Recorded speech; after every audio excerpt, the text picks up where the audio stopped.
सरस्वती शिशु मंदिर, class 5th, subject maths, chapter 3, factors and multiples.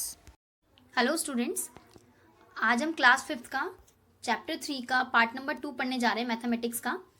इससे पहले मैंने आपको एक वीडियो भेजी थी जिसमें हमने पार्ट 1 डिस्कस किया था।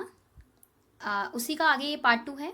HCF हमने पहले भी निकाला था, यहाँ पर भी हम निकालना सीखेंगे, बट इस बार जो है मेथड डिफरेंट होगा। सबसे पहले मैं आपको कुछ पॉइंट्स क्लियर करना चाहती हूँ। इसमें आपको बेसिकली 3 चीज़ें पढ़नी है। सबसे पहले प्राइम नंबर्स। प्राइम नंबर्स कौन से होते हैं उसकी डेफिनेशन पढ़ते हैं एक बार। The numbers having only two factors, 1 and the number itself are called prime numbers. Example 2, 3, 5, 7. ऐसे कोई भी नंबर्स जिनके केवल 2 फैक्टर्स होते हैं, और वो 2 फैक्टर्स कौन से होते हैं? एक तो 1 और एक वो नंबर खुद। तो ऐसे जो भी नंबर जिनके केवल 2 फैक्टर्स होते हैं उन्हें हम प्राइम नंबर्स कहते हैं। जैसे कि आप देखिए यहाँ पर मैंने एग्जाम्पल में 2, 3, 5, 7 लिखा है। 2 के केवल 2 फैक्टर्स होते हैं, 2 अपनी टेबल में आता है और 1 की टेबल में आता है। ऐसे ही 3 1 की टेबल में आता है और अपनी टेबल में आता है। 5 भी 1 की टेबल में आता है और अपनी टेबल में आता है। तो इस तरीके से काफ़ी नंबर्स ऐसे हैं जिन्हें हम प्राइम नंबर्स कहते हैं। दूसरा आता है कॉम्पोजिट नंबर। प्राइम नंबर्स के अलावा जो नंबर्स बच जाते हैं वो कॉम्पोजिट कहलाते हैं। कॉम्पोजिट नंबर्स वो नंबर्स होते हैं जिनके 2 से ज़्यादा फैक्टर्स होते हैं। जैसे 4 2 की टेबल में भी आता है, 1 की टेबल में भी आता है और अपनी टेबल में भी आता है। ऐसे ही 6, 8 और 10, राइट। तो 2 से ज़्यादा फैक्टर हैं तो कॉम्पोजिट, 2 फैक्टर हैं तो प्राइम। उसके बाद एक है कोप्राइम। कोप्राइम नंबर्स वो नंबर्स होते हैं, वो 2 ऐसे नंबर्स जिनका कॉमन फैक्टर केवल 1 है। कॉमन फैक्टर से ज़रा आप समझने की कोशिश कीजिएगा। जैसे कि 4 एंड 5, 4 अपनी टेबल में भी आता है, 2 की टेबल में भी आता है और 1 की टेबल में भी आता है। लेकिन 5 केवल 1 की टेबल में और 5 की टेबल में आता है। तो अगर हम देखें तो 4 और 5 में एक कॉमन टेबल ऐसा है जिनमें ये दोनों नंबर्स आते हैं। उसमें पहला है 4 1 की टेबल में भी आता है और 5 भी 1 की टेबल में आता है। इस हिसाब से इनका कॉमन फैक्टर क्या है? 1। तो अगर कॉमन फैक्टर 1 है तो आप उन नंबर्स को को प्राइम नंबर्स कह सकते हैं। अगले स्टेप में देखिए हम सीखने हैं प्राइम फैक्टर्स। प्राइम फैक्टर्स कैसे निकाले जाते हैं? जब हम किसी नंबर के फैक्टर्स करने के लिए प्राइम नंबर्स का यूज करते हैं तो वो उसके प्राइम फैक्टर्स कहलाते हैं। जैसे कि सामने आपको एग्जांपल दिख रहा है 48। ये जो मैंने इस तरीके से फॉर्मेट बनाया है, लाइन खींच के और इस तरह के कॉलम्स, ये प्राइम फैक्टर्स का कॉलम होता है, फॉर्मेट होता है जिसमें आपको फैक्टर्स करने होते हैं। 48 यहाँ लिखा जाएगा और 2। 48 लिखने के बाद आपको ये डिसाइड करना है कि 48 किसकी टेबल में आता है। तो स्टार्टिंग फ्रॉम द टेबल 2 के टेबल से स्टार्ट करते हैं। देखिए सबसे पहले तो आपको ये चेक करना है कि क्या ये 2 की टेबल में आता है। वैसे तो इसका एक बहुत सिंपल तरीका है कि अगर किसी भी नंबर के पीछे वाला नंबर यानी 1 डिजिट 2 की टेबल में आती है तो इसका मतलब वो नंबर 2 की टेबल में आएगा ही आएगा। और इसके अलावा एक सिंपल तरीका और भी है। आप चाहें तो 48 को जैसे मैंने साइड में 2 से डिवाइड करके दिखाया है, आप भी देख सकते हैं। अगर वो पूरा डिवाइड हो जाता है तो आप उस नंबर को ले सकते हैं। जैसे कि 2 ने 48 को पूरा कट कर दिया है तो मैं यहाँ पर 2 को ले सकती हूँ। 2 2 ज़ा 4, 2 4 ज़ा 8, तो 24 टाइम्स आया ये। तो देखिए क्या करेंगे, टेबल जिसका पड़ा है वो 48 के साथ में लिखा जाएगा और 48 के नीचे हम ये लिखेंगे कि 48 को जब हमने डिवाइड किया था तो आंसर क्या आया था? 24 उसके नीचे लिखा गया। अब फिर से वही डिसाइड करना है कि 24 किसकी टेबल में आता है। तो स्टार्टिंग फ्रॉम 2, जब 2 की टेबल में आए तभी आप अगले टेबल पे जाइएगा। तो 2 की टेबल में 24 आता है क्योंकि लास्ट डिजिट 4 2 की टेबल में आती है। तो 2 की टेबल में 24 कब आता है वैसे तो आपको पता है, लेकिन फिर भी अगर ना पता चले तो आप डिवाइड करके देख सकते हैं। 2 की टेबल में 24, तो ये हो गया 2 1 ज़ा 2 और 2 2 ज़ा 4। अब फिर से वहीं स्टार्टिंग करेंगे। 12 फिर से 2 की टेबल में आता है, 2 6 ज़ा 12। 6 फिर से 2 की टेबल में आता है, 2 3 ज़ा 6 और फिर 3 1 ज़ा 3। ओके, अब इस तरीके से ये जो फैक्टर्स हमारे आए हैं आप देख सकते हैं, इसमें कोई भी नंबर कॉम्पोजिट नहीं है, सारे नंबर प्राइम है, इसलिए इन्हें प्राइम फैक्टर्स कहा जाएगा। और नीचे हम इन्हें इस तरीके से लाइन से लिख लेंगे जैसे कि मैंने आपको दिखाया है, 2 इंटू 2 इंटू 2 इंटू 2 और इंटू 3। ओके स्टूडेंट्स, तो इस तरीके से ये हो गए 48 के फैक्टर्स। अब 50 के फैक्टर्स देखिए, एक और एग्जांपल है 50। फिर से वही चीज़ डिसाइड करनी है कि 50 क्या 2 की टेबल में 50 आता है। तो आप देख सकते हैं मैंने फिर से 2 से डिवाइड करके देखा है साइड में। ये मैंने इसलिए देखा है ताकि आप लोगों को क्लियर हो जाए कि 2 की टेबल में 50 आता है। 2 2 ज़ा 4, 1 बचा, 2 का डिवाइड सबको आता होगा, 2 5 ज़ा 10। तो इसका मतलब 2 की टेबल में 50 आता है और कितनी टाइम्स आता है, 25 टाइम्स। क्योंकि नीचे रिमाइंडर आप देख रहे हैं वो 0 आया है, तो इसका मतलब कि हम 2 को ले सकते हैं। 50 के जस्ट बगल में 2 लिखा जाएगा और 50 के नीचे 25, क्योंकि 2 की टेबल में 50 कब आया, 25 टाइम्स। अब 25 किसकी टेबल में आएगा, देखिए ये ना तो 2 की टेबल में आता है, ना 3 की, ना 4 की, ये डायरेक्ट 5 की टेबल में आता है। और 5 is also a prime number, तो हम 5 को ले सकते हैं। 5 5 ज़ा 25 और 5 1 ज़ा 5। जैसे ही 1 आ जाए आप समझ लीजिए आपका क्वेश्चन एंड हो चुका है। ऐसे ही 50 के फैक्टर्स क्या बन गए हमारे, 2 इंटू 5 इंटू 5। आप चाहें तो इन नंबर्स को इंटू करके चेक कर सकते हैं कि क्या हमारा आंसर 50 आ रहा है। तो चलिए चेक करते हैं। 2 5 ज़ा 10, 10 5 ज़ा 50। इट मीन्स कि हमने जो फैक्टर्स किए हैं वो बिल्कुल सही हैं। ओके स्टूडेंट्स, फैक्टर्स को एक बार फिर से देख के बहुत आराम से कीजिएगा। ध्यान रखिएगा जिस टेबल का यूज़ कर रहे हैं उसे नंबर के साथ में लिखेंगे, यानी कि उसके लेफ्ट हैंड साइड में। और वो टेबल कितनी बार आ रहा है, जैसे 2 की टेबल में 48 24 टाइम्स आया, वो उसके नीचे आएगा।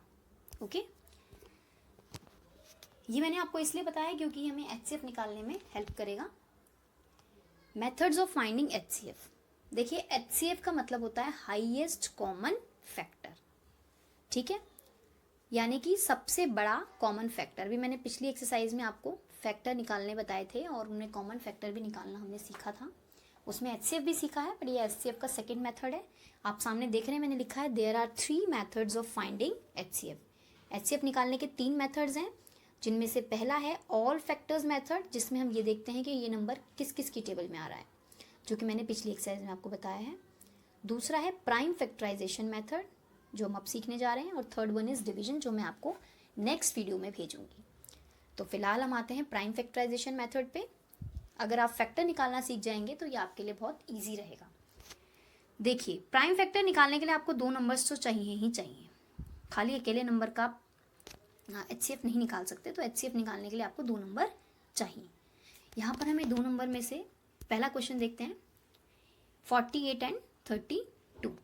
तो चलिए स्टार्ट करते हैं। सबसे पहले 48 के फैक्टर्स, ये मैंने जस्ट आपको पीछे भी बताया है, इसलिए ये आपके लिए ईजी है। फिर से वही चेक करना है कि 48 2 की टेबल में आता है कि नहीं आता, और उस तरीके से नीचे तक देखिए 3 1 ज़ा 3 तक हमने इसके फैक्टर्स कर लिए हैं। ये जस्ट अभी पहले वाले में किया था, इसलिए मैंने पूरा करके नहीं दिखाया है। 32 पे आते हैं।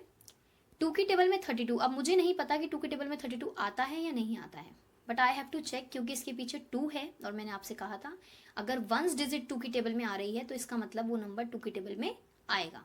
पर कितनी बार आएगा ये पता लगाने के लिए मैंने साइड में डिवाइड करके देखा है। देखिए 2 से 32 को अगर आप डिवाइड करते हैं तो 2 1 ज़ा 2, माइनस किया 1 आया, ऊपर से उतारा 2। 2 की टेबल में 12 कब आता है, 6 टाइम्स, तो 2 6 ज़ा 12। ओके, अब यहाँ बन गया हमारे पास 16। अब 16 की टेबल में 16 किसकी टेबल में आता है, फिर से 2 की टेबल में। हमने 2 से ही स्टार्टिंग करनी है, अगर 2 में नहीं आता हो तो नेक्स्ट नंबर पे जाएंगे। देखिए 16 4 की टेबल में भी आता है, लेकिन आप 4 को नहीं लेंगे क्योंकि 4 कॉम्पोजिट नंबर है। और मैंने आपसे क्या कहा है कि हम प्राइम फैक्टराइजेशन से इसे कर रहे हैं। प्राइम फैक्टराइजेशन में हम इसके प्राइम फैक्टर्स निकालते हैं। प्राइम फैक्टर्स में कौन से नंबर यूज होंगे, प्राइम नंबर। तो 4 प्राइम नंबर नहीं है, इसलिए आप फिर से 2 से ही करेंगे। 2 8 ज़ा 16, 8 फिर से 2 की टेबल में आता है, 2 4 ज़ा 8, 2 2 ज़ा 4, 2 1 ज़ा 2। जब तक 1 ना आ जाए तब तक आपको ये फैक्टर्स करने हैं। अब देखिए HCF कैसे निकालना है। 48 के फैक्टर्स जो किए हैं वो उसके बगल में मैंने लिख दिए हैं, 2 इंटू 2 इंटू 2 इंटू 2 इंटू 3। 32 के फैक्टर्स जो मैंने किए हैं 2 इंटू 2 इंटू 2 इंटू 2 इंटू 2, इस तरीके से फैक्टर्स हो गए। अब क्या करेंगे, HCF हाईएस्ट कॉमन फैक्टर। अब हाईएस्ट कॉमन फैक्टर निकाल रहे हैं, इसलिए आप क्या करेंगे, सबसे पहले ये डिसाइड करेंगे कि इनमें जो नंबर्स हैं वो कॉमन कौन कौन से हैं। आप देख रहे हैं सर्कल बने हुए हैं, ये सर्कल मैंने कॉमन नंबर्स के बनाए हैं। ध्यान रखना है कॉमन नंबर्स ऊपर और नीचे, ये जो दो नंबर हैं 48 और 32, इसमें आपको डिसाइड करने हैं। तो देखिए ये पहला 2 दोनों में है, दूसरा 2 भी दोनों में है, तीसरा 2 भी दोनों में है, चौथा 2 भी दोनों में है, पर लास्ट में ऊपर वाले में 3 है तो नीचे वाले में 3 नहीं है, नीचे वाले में 2 है तो ऊपर वाले में 2 नहीं है, इसलिए उन्हें हम छोड़ देंगे। हमें केवल कॉमन वाले नंबर्स लेने हैं। अब इन हर सर्कल्स में से एक एक 2 हम बाहर निकालेंगे, 2 इंटू 2 इंटू 2 इंटू 2। तो इस तरीके से 4 2 बाहर आ गए, क्योंकि सर्कल 4 बने थे, उनमें से 4 2 बाहर आ गए। इन्हें इंटू करेंगे तो आपका आंसर बन गया 16। इट मीन्स कि HCF कितना आया, 16। ओके स्टूडेंट्स, कोशिश करेंगे तो बहुत ईजी है, बस फैक्टर निकालना इसमें मेन काम है। सेकेंड एग्जाम्पल पे आते हैं। 45, 60 और 90। 45 किसकी टेबल में आता है? देखिए 45 को अगर हम 2 से डिवाइड करें तो वो 2 की टेबल में नहीं आएगा, क्योंकि आप देख रहे हैं पीछे 5 है और 5 2 की टेबल में नहीं आता है। तो 3 की टेबल से किया 45 को तो कितनी बारी में आया, 15 बारी में। 3 1 ज़ा 3, 3 5 ज़ा 15। आप चाहें तो साइड में डिवाइड करके भी देख सकते हैं। फिर आप देखिए कि अगर आप डिवाइड करके देखेंगे तो आपको ज़्यादा इजी लगेगा, ताकि आप श्योर हो पाएँ कि ये नंबर इसकी टेबल में आ रहा है कि नहीं। तो 3 1 ज़ा 3 और 5 ज़ा 15। तो 3 की टेबल में 45 आता है 15 टाइम्स। साइड में डिवाइड करके देखना चाहें तो देख सकते हैं। याद रखिएगा 45 2 की टेबल में नहीं आया, इसलिए हम 3 की टेबल पे गए। अब 15 फिर से किसकी टेबल में आता है, 3 की। 2 की टेबल में तो नहीं आता है। 3 5 ज़ा 15, 5 1 ज़ा 5। इस तरीके से 45 के फैक्टर्स हो गए 3 इंटू 3 इंटू 5। ओके स्टूडेंट्स, 60 पे आते हैं। 60 को अगर मैं 2 की टेबल में देखूं तो 2 3 ज़ा 6 आता है, इसलिए इसका मतलब 60 की 2 की टेबल में आएगा। तो 2 3 ज़ा 6, 0 का 0। 2 की टेबल में 30 आता है, चाहे तो आप साइड में डिवाइड करके देख लीजिए। तो 2 की टेबल में 15 टाइम्स 30 आता है, और 15 अब किसकी टेबल में आएगा, जैसे कि अभी आपने थोड़ी देर पहले किया, 3 की टेबल में आएगा। 3 5 ज़ा 15, 5 1 ज़ा 5। ठीक है, तो इस तरीके से आपके 60 के फैक्टर्स तैयार हो गए, 2 इंटू 2 इंटू 3 इंटू 5। अब आते हैं 90 पे। देखिए 3 नंबर्स थे यहाँ पे, पिछली बार हमने 2 नंबर्स का यूज किया था, इस बार 3 नंबर्स का यूज किया है। 3 नंबर क्वेश्चन में है। 90 को अगर हम 2 की टेबल से डिवाइड करें, क्योंकि देखिए पीछे 0 है, तो 0 होने का मतलब है कि आप वो नंबर 2 की टेबल में आएगा ही आएगा। तो 2 4 ज़ा 8, 2 5 ज़ा 10। ठीक है, ये चला गया आपका 2 की टेबल से, 45 आ गया। तो 90 के फैक्टर्स किए हमने। 2 की टेबल में 90 आया 45 टाइम्स, डिवाइड करके देख सकते हैं आप साइड में। फिर 45 आया 3 की टेबल में 15 टाइम्स, 3 की टेबल में 15 आया 5 टाइम्स, और 5 1 ज़ा 5। जहां भी डाउट हो साइड में डिवाइड करके देख सकते हैं। अब अरेंज करेंगे। 45 के फैक्टर्स अरेंज किए हमने, 3 इंटू 3 इंटू 5। 60 के फैक्टर्स 2 इंटू 2 इंटू 3 इंटू 5, आप देख रहे हैं साइड में लिखे हुए हैं। 90 के 2 इंटू 3 इंटू 3 इंटू 5। अब देखिए कॉमन देखना है हमें। अब हम ऐसा नंबर कॉमन लेंगे जो तीनों टेबल्स में आ रहा हो। अगर तीनों में से एक में भी नहीं आया तो हम उसे नहीं लेंगे। जैसे कि हम 3 की बात करें तो 3 ऊपर वाले के टेबल में है, 60 की टेबल में भी है, और 9 की टेबल में भी, 90 की टेबल में भी है। तो तीनों में मैंने एक एक सर्कल लगा दिया है। ऐसे ही अब देखिए नेक्स्ट 3 अगर आप देखें तो वो 2 बार तो आ रहा है, लेकिन तीसरी बार नहीं आ रहा है। ऐसे ही पहले वाला 2 2 बारी में तो आ रहा है, लेकिन तीसरे टेबल में नहीं आ रहा है, तो उसे हम नहीं ले सकते। हमें तीनों में कॉमन चाहिए। 5 को लिया, 5 तीनों में है, तो इस तरीके से एक 3 बाहर आएगा और एक 5 बाहर आएगा। उन दोनों नंबर्स को हम मल्टीप्लाई कर लेंगे। तो 3 इंटू 5 यानी कि HCF कितना हो गया, 15। जो भी कॉमन निकलेगा उनमें से एक एक पेयर कॉमन आएगा, और उसके बाद उन्हें इंटू कर लेंगे। तो इस तरीके से HCF कितना हो गया, 1 5 15। ठीक है स्टूडेंट्स, अभी मैं आपको यही मेथड बता रही हूँ, प्राइम फैक्टराइजेशन। डिवीजन मेथड अगली वीडियो में बताऊंगी। पर उसके लिए बहुत ज़रूरी है कि आप इस वीडियो को ध्यान से देखें और एक एक चीज़ को समझ के करें। मेन बात है फैक्टर्स निकालना। जहाँ भी डाउट हो साइड में डिवाइड करके देख लीजिए। अगर रिमाइंडर 0 आता है तो आप उस टेबल को ले सकते हैं, नहीं आता तो अगली टेबल पे जाइए। बट याद रखिएगा, ऑलवेज यूज प्राइम नंबर्स। आप कॉम्पोजिट नंबर का यूज नहीं कर सकते, केवल प्राइम नंबर यूज करने हैं। Okay students, thank you.